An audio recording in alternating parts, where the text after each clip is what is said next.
Human existence can be examined in many ways. We can study the systems that keep us alive, the minds that perceive our world, or the societies that shape our behavior. Yet beneath all these layers lies a quieter question. Why are we here at all? Unlike the biological or psychological explanations that rest on evidence, this question reaches into the interpretive realm, how we make sense of consciousness, finite being a finite being, and being aware as well. Across history, three major frameworks have tried to answer this question, and these are the three that we'll be looking at today. They are Essentialism, Existentialism, and Nihilism. Each of these three different perspectives offers a distinct response to the question of meaning, and together they form a spectrum of human understanding, from divine purpose to radical freedom to the absence of meaning altogether. Again, Essentialism begins with the idea that essence precedes existence. In simple terms, that means a thing's purpose is built into it before it even becomes into being. This view stretches back to ancient Greece, to Plato and Aristotle, two philosophers that voice belief that every object and being participates in an eternal and perfect, as Plato put it, form, a sort of metaphysical blueprint that defines what truly is, or what this object represents, what it truly is at its core being. For instance, a tree is not just a collection of cells and leaves, it's an imperfect reflection of the ideal form of treeness, what it means to be a tree. Similarly, how we are humans, we are collections of cells, organs, and parts, but we don't think of it that way. We think of ourselves as one collective whole being. Aristotle shifted that notion toward what he referred to as teleology, and this is the study of purpose, and final causes. To Aristotle, everything in nature moves toward the fulfillment of its own design. The acorn strives to become an oak, and the human strives toward rational virtue. Religious traditions absorbed and transformed these ideas. It is found in Christianity that God created humans in his own image. The Latin phrase for this is imago Dei. And it is that divine origin that gives each person a soul, or an intrinsic purpose, this moral order or code to follow. And from this viewpoint, human worth is not self-made. It is granted by a, or the, creator. This same logic appears in Judaism, the belief that this covenant has been made between God and his people. And in Islam, it is found that through submission to a divine will. To live well is to align one's life with the essence that God has already written into being. And that is how Essentialism comes into play for this viewpoint of meaning. Essentialism offers stability.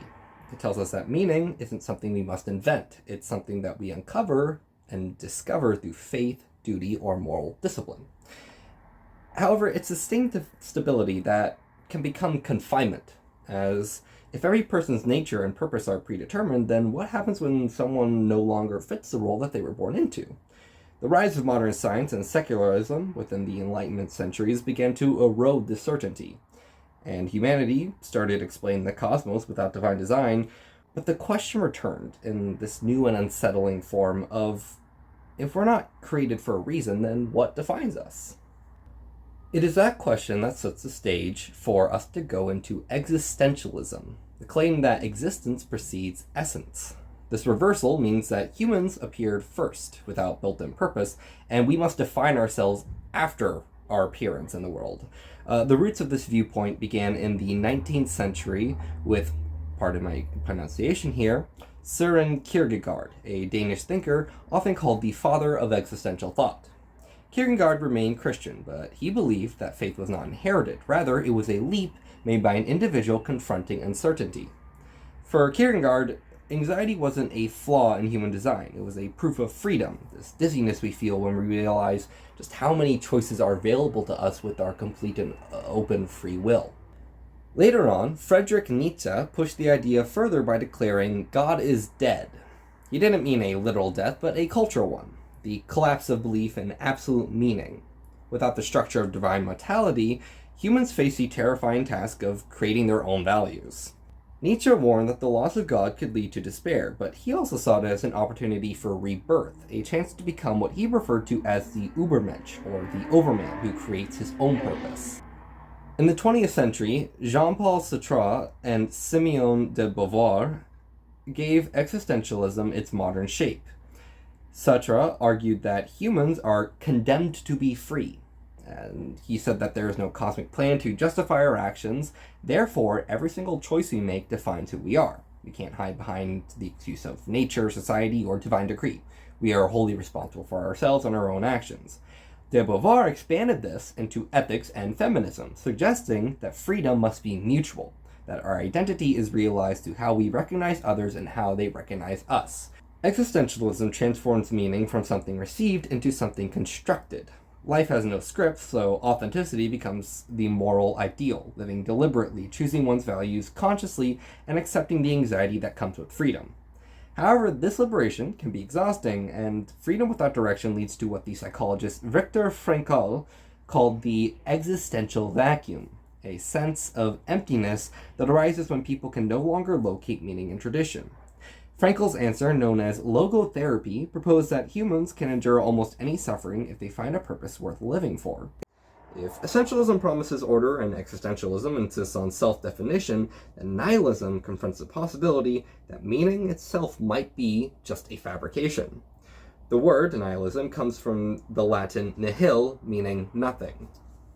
Nihilism describes the belief that life has no inherent purpose, value, or truth. Nietzsche used the term to diagnose the modern condition.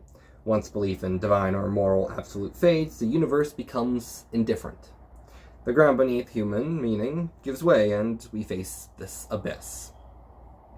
Nihilism has two faces. The first is passive, the despair that comes when all value seems empty and nothing feels worth doing. The second is active, the courage to look directly into the void and create regardless. Nietzsche hoped for this active form, a destruction of false idols, followed by the invention of new ones. Later writers like Albert Camus called this absurd condition, or rather the absurd condition. For Camus, the human longing for order collides with a silent universe, and yet we persist, we live on. He has a feminist metaphor regarding Sisyphus, a man from Greek legend who was condemned to roll a boulder up a hill forever.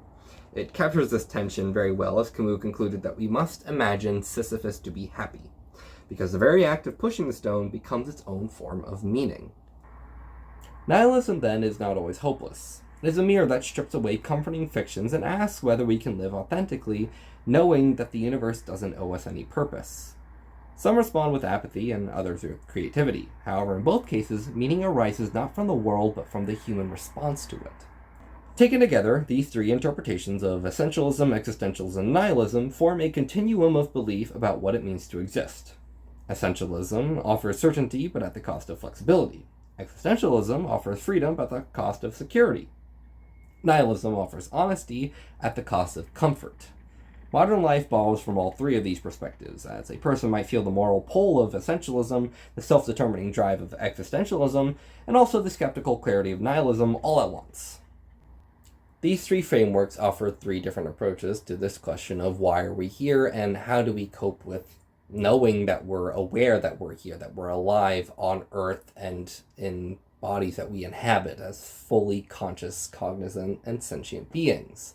And there is no single answer to it. That's why there's so many different approaches, and it's where people find meaning that works best for them, whether it's through a divine purpose, through their own choices, or they just don't care about it altogether. It's these different perspectives that allow for people to find this meaning in their existence. Thank you everybody so much for watching. I hope you learned something. If you did, please feel free to click that subscribe button and tap the notification bell to be notified when I upload new content. There should be videos every week. We will continue this series of Who Are You? Examining human existence. Again, thank you so much for watching. I hope you have a wonderful day. Until next time.